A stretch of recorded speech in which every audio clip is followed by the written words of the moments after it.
Assalamualaikum warahmatullahi wabarakatuh. Perkenalkan, nama saya Eko Ari Pranoto, Prodi Sosiologi Agama semester 6 kelas E, Fakultas Usuluddin. Di sini saya akan mempresentasikan PPT dengan tema Sosiologi Pendidikan dengan dosen pengampu yaitu Ibu Eri Nur Maulidia, SOS MPD. Mari langsung saja kita simak videonya. Dan dengan judul Pendidikan Demokratis, Globalisasi, dan di Masa Pandemi. Pendidikan. Kata pendidikan dalam bahasa Inggris sepadan dengan kata education, yang secara etimologi diserap dari bahasa Latin eductum. Kata eductum terdiri dari dua kata, yaitu yang bermakna perkembangan dari dalam keluar atau dari sedikit ke banyak, dan duco yang bermakna sedang berkembang, sehingga secara etimologi pendidikan adalah proses pengembangan dalam diri individu. Sedangkan menurut Kamus Bahasa Indonesia, pendidikan adalah proses pengubahan sikap dan tata laku seseorang atau kelompok orang dalam usaha mendewasakan manusia melalui upaya pengajaran dan pelatihan.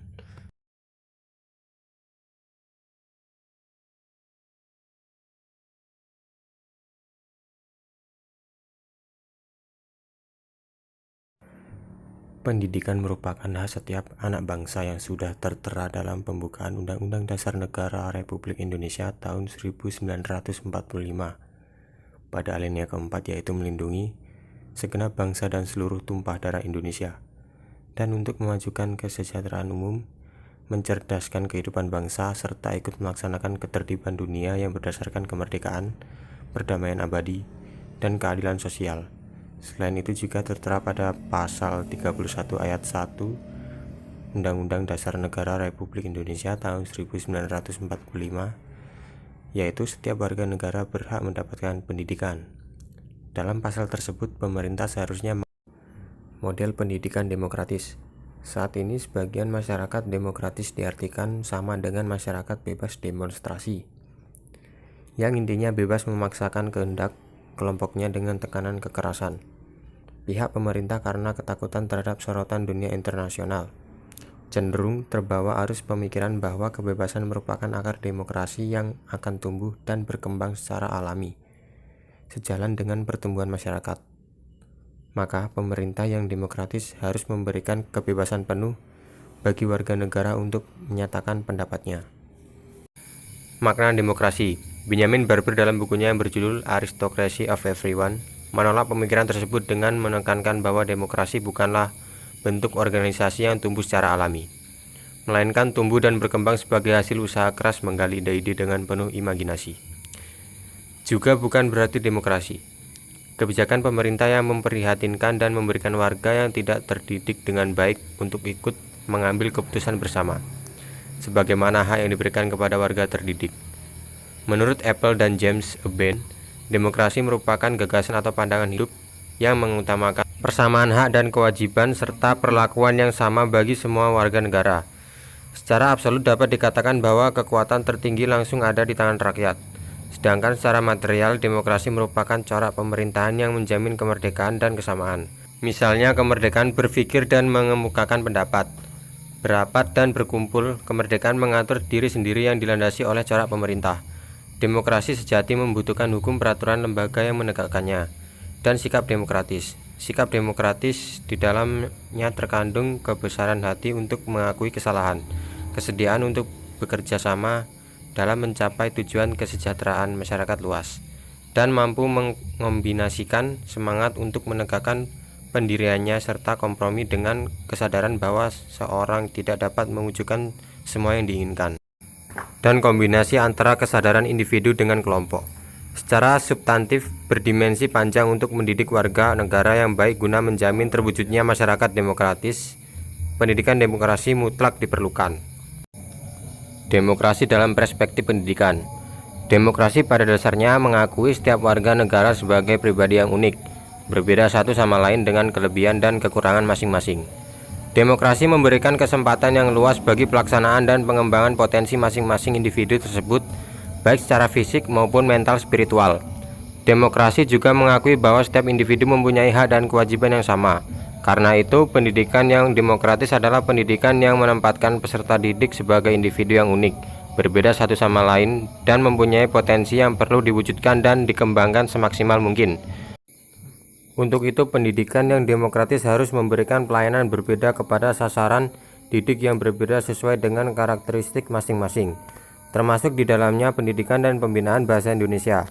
Pendidikan yang demokratis juga menuntut partisipasi aktif peserta didik bersama guru dalam merencanakan, mengembangkan, dan melaksanakan proses belajar mengajar. Partisipasi orang tua dan masyarakat juga amat penting dalam merancang, mengembangkan, dan melaksanakan proses pendidikan tersebut. Membangun sistem pendidikan demokratis. Impian pendidikan berkualitas hanya dapat diwujudkan dalam alam demokrasi pendidikan dan demokrasi pendidikan. Hanya dapat diwujudkan dalam tatanan kehidupan bermasyarakat, berbangsa, dan bernegara yang demokratis. Kenyataannya, kehidupan yang demokratis masih lebih merupakan keinginan daripada kenyataan. Konsep sistem pendidikan yang demokratis terkait dengan bagaimana pendidikan tersebut disiapkan, dirancang, dan dikembangkan, sehingga memungkinkan terwujudnya ciri-ciri atau nilai-nilai demokrasi. Ini juga bersifat umum dalam arti mengemas sistem pendidikan dengan seluruh komponen, yaitu kurikulum, materi pendidikan, sarana prasarana, lingkungan siswa, guru, dan tenaga pendidikan lainnya, proses pendidikan, dan lainnya.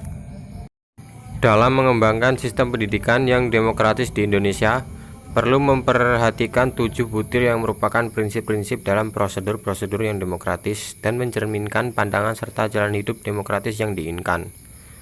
7 butir tersebut yaitu: yang pertama, mengutamakan kepentingan masyarakat. 2. Tidak memaksakan kehendak kepada orang lain. 3. Mengutamakan musyawarah dalam mengambil keputusan untuk kepentingan bersama. 4. Musyawarah untuk mencapai mufakat diliputi semangat kekeluargaan. 5. Memiliki itikat baik dan rasa tanggung jawab menerima dan melaksanakan hasil keputusan musyawarah. 6. Musyawarah yang dilakukan dengan akal sehat dan sesuai dengan hati murni yang luhur. 7. Keputusan yang diambil harus dapat dipertanggungjawabkan secara moral kepada Tuhan Yang Maha Esa. Menjunjung tinggi harkat dan martabat manusia serta nilai-nilai kebenaran dan keadilan. Sistem pendidikan yang demokratis tersebut perlu diperjelas secara makro di tingkat nasional yang berlaku untuk seluruh Indonesia atau tingkat mikro di lingkungan sekolah atau kelas. Globalisasi pendidikan. Isu globalisasi dirasakan oleh semua negara baik dalam tatanan kehidupan secara global atau makro dan juga dalam tatanan kehidupan pada tingkat mikro atau individu. Dampak globalisasi berpengaruh kepada semua sektor sehingga tidak ada batas-batas antar wilayah, provinsi maupun negara lagi. Globalisasi dapat mengandung unsur-unsur positif tetapi juga yang dapat bersifat negatif. Dampak positifnya mobilitas sosial semakin cepat. Sementara salah satu dampak negatif dari proses globalisasi ialah kemungkinan terjadinya disintegrasi sosial. Beberapa gejala transisi sosial akibat globalisasi antara lain ialah hilangnya tradisi atau budaya lokal dan dipengaruhi oleh budaya luar. Bentuk-bentuk budaya global telah memasuki kehidupan sosial pada tingkatan mikro, sehingga dikhawatirkan nilai-nilai tradisi lokal dan nilai-nilai moral yang hidup di dalam masyarakat semakin lama semakin menghilang. Hal ini disebabkan pula karena masih rendahnya pendidikan, terutama di negara-negara berkembang. Dengan masih rendahnya tingkat pendidikan masyarakat, kemampuan selektif dan adaptasi terhadap perubahan-perubahan global dan mudah dipengaruhi membuat tradisi lokal terancam punah. Lebih daripada itu, dengan hilangnya nilai-nilai tradisi lokal akan menghilang pengikat nilai pemersatu dalam kehidupan bermasyarakat. Pendidikan dan globalisasi. Perubahan-perubahan sosial tersebut membawa dampak jauh mengenai proses pendidikan orang dewasa atau menyimak mengenai proses belajar dan pembelajaran, tetapi lebih luas daripada itu, di mana menempatkan perkembangan dan kehidupan manusia di dalam tatanan kehidupan global. Misal, dalam pengelolaan lembaga pendidikan perlu memperhatikan pengaruh globalisasi di bidang pendidikan.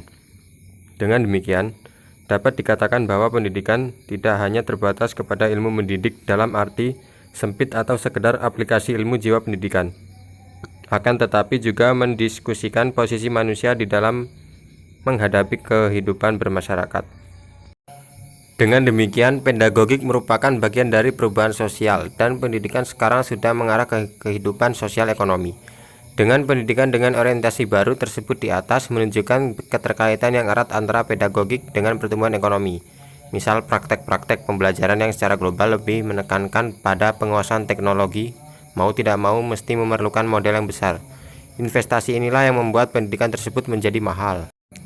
Pendidikan masa pandemi, masa prospek. Yang pertama, efek COVID pada pendidikan. Akibat dari pandemi COVID-19 ini menyebabkan diterapkannya berbagai kebijakan untuk memutus mata rantai penyebaran virus COVID-19 di Indonesia. Upaya yang dilakukan oleh pemerintah di Indonesia salah satunya dengan menerapkan himbauan kepada masyarakat agar melakukan physical distancing, yaitu himbauan untuk menjaga jarak di antara masyarakat, menjauhi aktivitas dalam segala bentuk kerumunan, perkumpulan, dan menghindari adanya pertemuan yang melibatkan banyak orang. Pemerintah menerapkan kebijakan yaitu work from home. Kebijakan ini merupakan upaya yang diterapkan kepada masyarakat agar tidak menyelesaikan segala pekerjaan di rumah. Pendidikan di Indonesia pun menjadi salah satu bidang yang terdampak akibat adanya pandemi COVID-19 tersebut. Dengan adanya pembatasan interaksi, Kementerian Pendidikan di Indonesia juga mengeluarkan kebijakan yaitu dengan melibatkan sekolah dan mengganti proses kegiatan belajar mengajar dengan menggunakan sistem daring. Dengan menggunakan sistem pembelajaran secara daring ini, terkadang muncul berbagai masalah yang dihadapi oleh siswa dan guru, seperti materi pelajaran yang belum selesai disampaikan oleh guru, kemudian guru mengganti dengan tugas lainnya. Hal tersebut menjadi keluhan bagi siswa karena tugas yang diberikan oleh guru lebih banyak.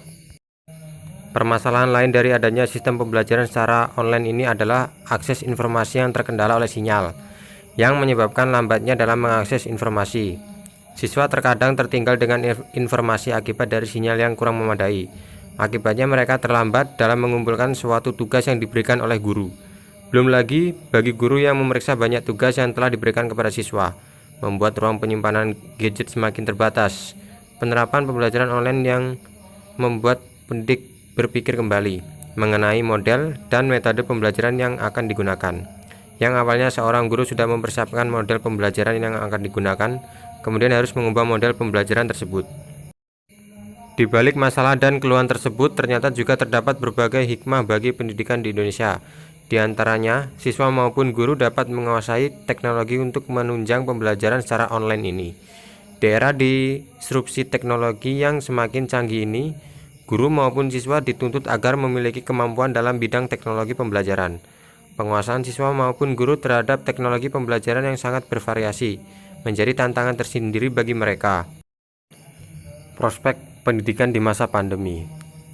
Yang pertama, peluang belajar saat ini menghadirkan berbagai peluang yang luar biasa bagi para pendidik. Betapa tidak, contohnya seminar-seminar yang dulunya diadakan secara tatap muka, kini bisa diikuti oleh siapa saja, di mana saja dan kapan saja.